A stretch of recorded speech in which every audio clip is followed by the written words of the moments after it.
Ruskin Bond. The Meeting Pool by Ruskin Bond. Introduction to the author.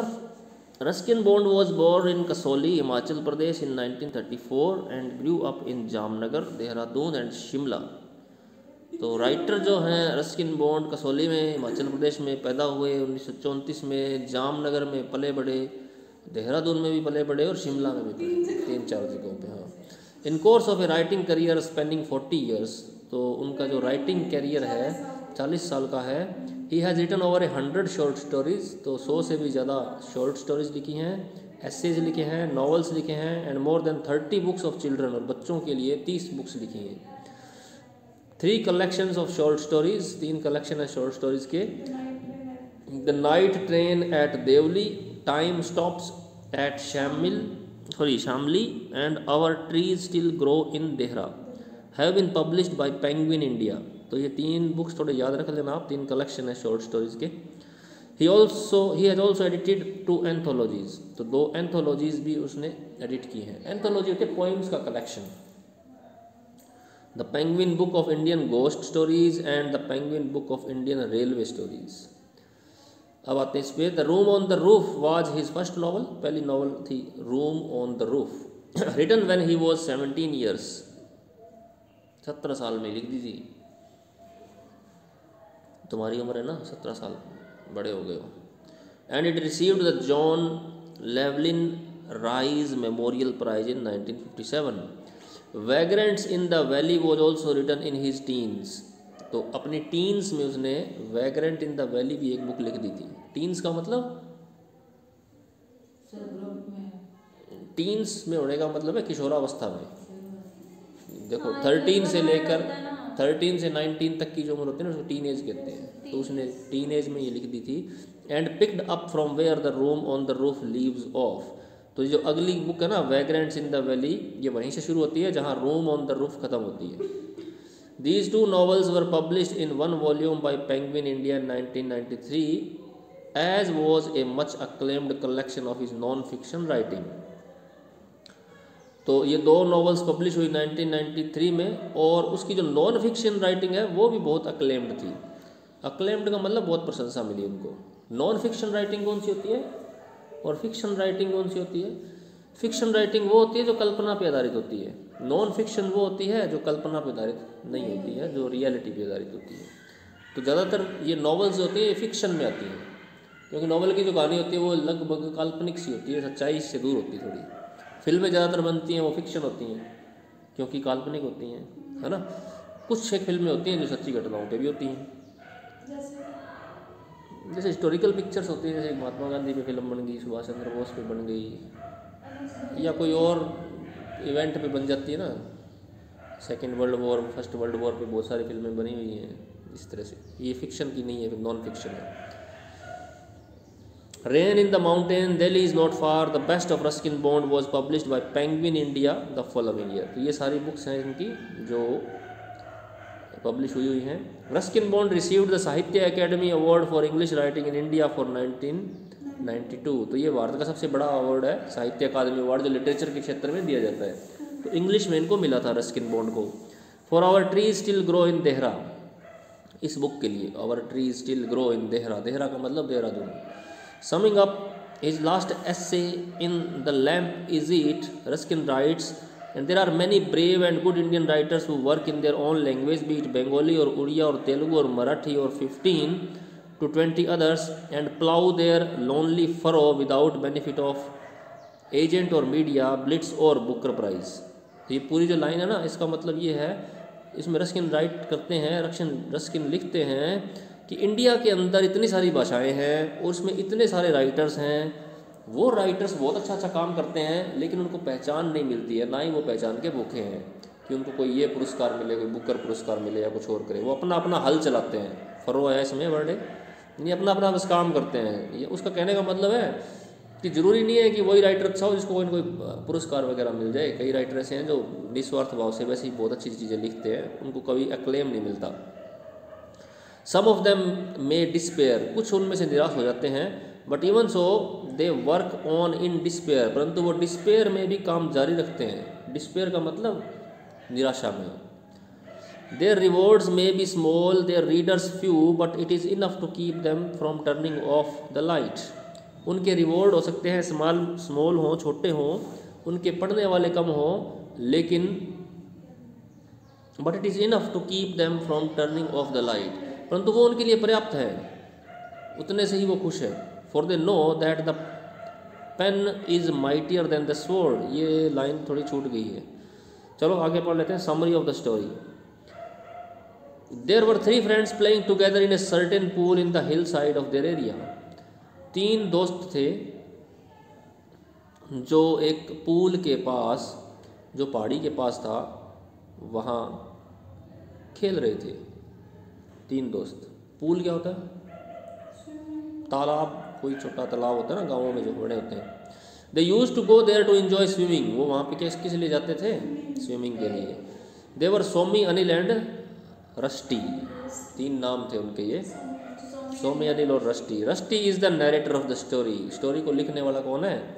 Rusty. Somi had put forth a plan. Somi ने एक plan रखा, that they ward, कि वो कसम खाते हैं, to meet there after 10 years, कि 10 साल बाद यहाँ हम मिलेंगे। यानी उस पूल पे जहाँ वो खेल रहे थे, उनके दिमाग में अचानक से एक बात आई रस्टी के, कि उन सभी ने फिर एक डिसाइड किया, वादा किया एक दूसरे से, कि जिस तरह से आज हम यहाँ खेल रहे हैं ना, ठीक 10 साल बाद हम यहाँ मिलेंगे। 3 इडियट्स फिल्म में था ना उस तरीके का। मान लो वो कहता ना, अभी आना 5 साल बाद या 6 साल बाद, देखते हैं कौन क्या कर रहा होता है। वहाँ तो चलो चैलेंज था, यहाँ पे आ रहे हैं कि मिलेंगे बस अपने। Each and every one agreed to keep the promise. सभी ने एग्री किया, ये रखेंगे, प्रॉमिस को निभाएंगे। And meet at their beloved pool in forest of the foot hill.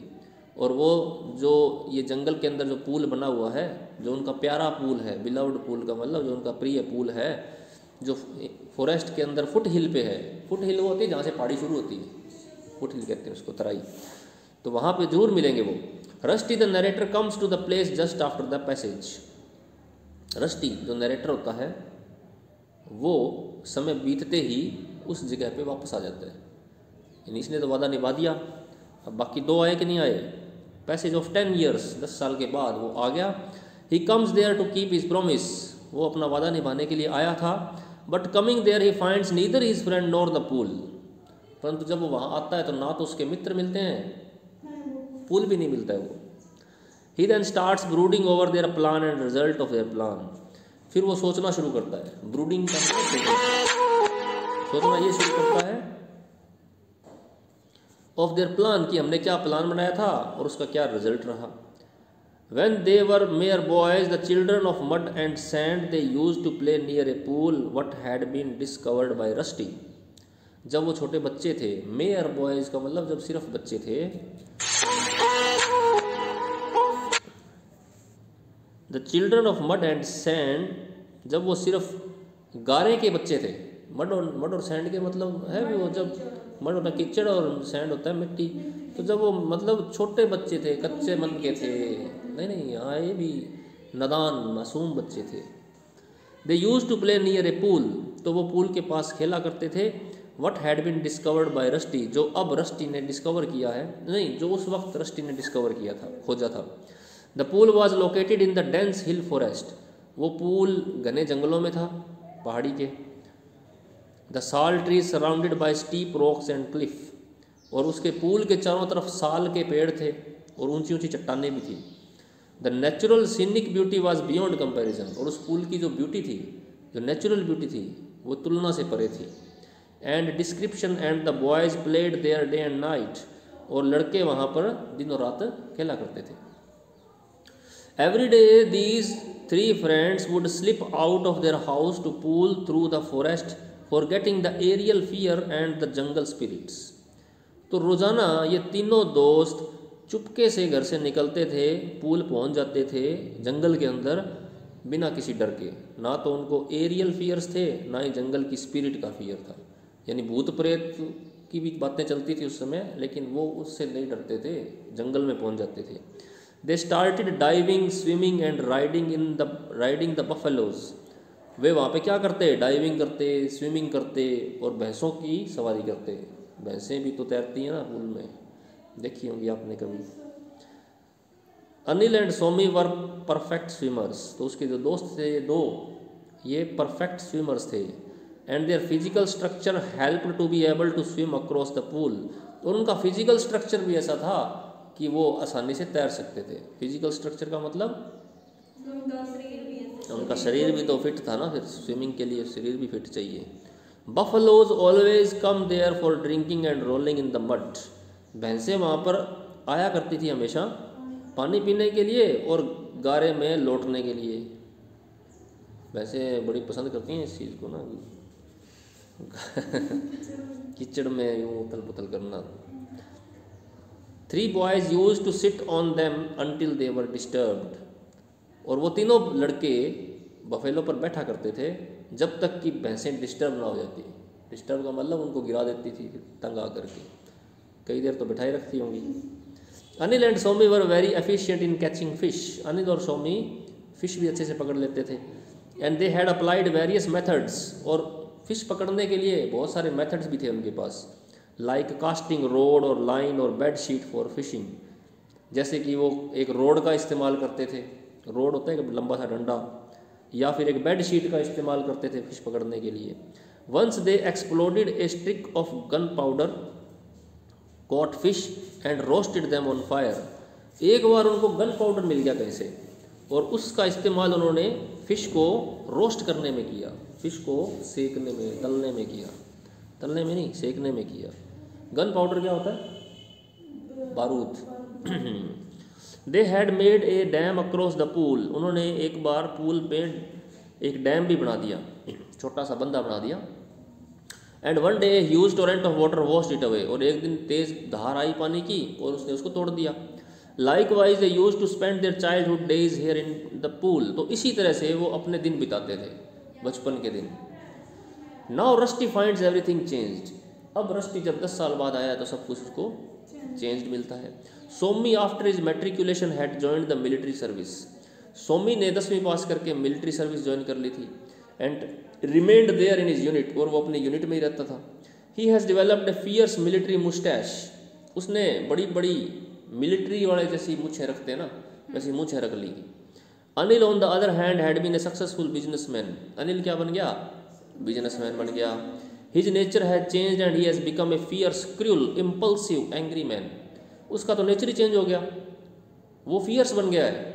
Fears का मतलब भयंकर, क्रूअल का मतलब क्रूर, इम्पल्सिव का मतलब सनकी, और एंग्री का मतलब क्रोधी, यानी आदमी बड़ा खराब खतरनाक सा आदमी बन गया वो तो। Both Anil and Somi still possess the sense of fun and adventure in them, लेकिन अनिल और सोमी दोनों के पास अभी भी वही स्वभाव है फन वाला, सेंस ऑफ फन और एडवेंचर का। इन देयर मैनर एंड जील, अपने मैनर में उत्साह भी है, जील का मतलब यहाँ उत्साह से, यानी अभी हालांकि वो उनका बाहरी स्वभाव बदल गया है, बाहरी रंग रूप बदल गया है, लेकिन अभी भी वो मैनर और जील में वैसे कि वैसे ही हैं। आ गए। Time has changed everybody, time ने सब कुछ बदल दिया है। The simple minded boys have become fierce young man of life and sphere of activities, कभी जो बेचारे सिंपल माइंडेड थे, बच्चे से थे, वो अब बड़े ही फियर्स बन गए हैं, बड़े ही भयंकर टाइप के लोग बन गए हैं। Young man of life and sphere of activities, और उनकी एक्टिविटीज़ का स्फीयर भी काफ़ी बढ़ गया है, स्फीयर का मतलब क्षेत्र बढ़ गया है। They have really forgotten there previous वाउज, वो वास्तव में अपने पुराने वादे भूल गए हैं। वाउज का मतलब क्या है, वाउज का मतलब कसमें जो उन्होंने खाई थी, प्रॉमिस, हाँ वाओ कसम होती, स्वेर, स्वेर कसम खाना। The current of time has carried away all their promises, पानी की धारा नहीं, करंट ऑफ टाइम, समय की धारा ने उनके सारे प्रोमिसेस को बहा दिया है, प्लेजेस, उनकी प्रतिज्ञाओं को, और ड्यूटीज़ को भी। Again time has brought various problems for which they have gone away from their love of nature, और टाइम उनके लिए इतनी सारी समस्याएं ले आया है कि वो अब प्रकृति से जो उनका प्यार था उससे विमुख हो गए हैं। Those scenic beauties of nature are no more found in the landscape. और वैसी सुंदर दृश्य अब नेचर के जो सुंदर दृश्य हैं अब लैंडस्केप पे मिलते भी नहीं है, ज़मीन पे मिलते भी नहीं है। The narrator seems to be more thoughtful and meditative. तो नरेटर यहाँ पर बहुत ज़्यादा थॉटफुल और मेडिटेटिव हो जाता है। थॉटफुल और मेडिटेटिव होने का मतलब है अपने विचारों में खो जाता है, पुराने दिन याद करता है, चिंतन करता है। मेडिटेशन चिंतन होता है, थॉटफुल यानी विचारवान होता है। हाँ, he speculates how time passes away carrying all the pleasures with it। अब वो स्पेक्यूलेट करता है, स्पेक्यूलेट का मतलब अंदाज़ा लगाता है। How time passes away carrying all the pleasures with it, कि किस तरह समय सारी प्रतिज्ञाओं को बहा कर ले जाता है, सारे वादे सारी कस्में किस तरह से समय के साथ। हाँ, जैसे आज आप दोस्त हो, मित्र हो, आपके साथ हैं सारे, आपको लगता है कि हमारी दोस्ती बहुत मजबूत है, हम हमेशा ही साथ रहेंगे, हम एक दूसरे का साथ भी निभाएंगे। पर टाइम क्या होता है, टाइम सब कुछ चेंज करवा देता है। आप टाइम के साथ कहीं और चले जाओगे, आपकी शादी हो जाएगी, आपका परिवार हो जाएगा, या आप कोई ऐसी जॉब लग जाओगे जो बहुत दूर चले जाओगे, फिर आपके नए मित्र बन जाएंगे, नए रिलेशंस बन जाएंगे। तो उस समय तक क्या आप याद रखोगे क्या सब कुछ? नहीं रखोगे। अरे झूठ मूठ तो बोलता हो। नहीं, ये किसी को भी नहीं पता। आप कह रहे हो कि हम रखेंगे, हो सकता है आप भूल जाओ, ये कह रहे नहीं रखेंगे, हो सकता है इसको याद ही रहे। ये तो कोई नहीं कह सकता कि समय के साथ कौन कैसा हो जाएगा। समय चीज़ ही ऐसी है, बड़े से बड़ा गम बुला देती है और बड़ी से बड़ी खुशी भी बुला देती है। तो time is the best healer, कहते हैं ना, समय सबसे बड़ा हीलर है, यानी चोट को ठीक करने वाली चीज़ होती है हील करना। समय के साथ आदमी सारे गम भूल जाता है, खुशियाँ भी भूल जाता है, चेंज हो जाता है, सब बदल जाता है समय के साथ। Before coming to town Rusty again stretches his look to the landscape. Town आने से पहले रस्टी फिर से उस लैंडस्केप की ओर अपना लुक करता है, देखता है। Suddenly he hears some mysterious sounds. Look, watch और सी, हाँ, इनमें डिफरेंस है। अब मैं बताती हूँ, सही है।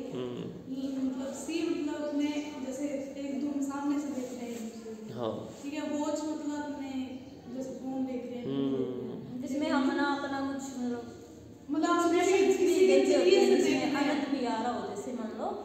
और लुक होता है बस हम सिर्फ देख रहे हैं।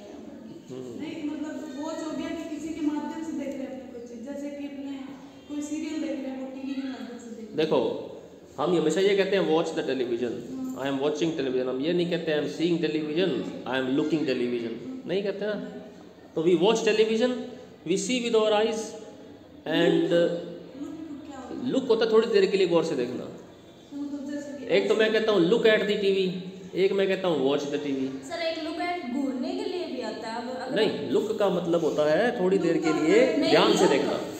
लुक एट का मतलब तो घूरना नहीं होता। लुक एट का मतलब गौर से देखो, घूरना भी कह सकते हो। हाँ, जैसे स्टेयर करना।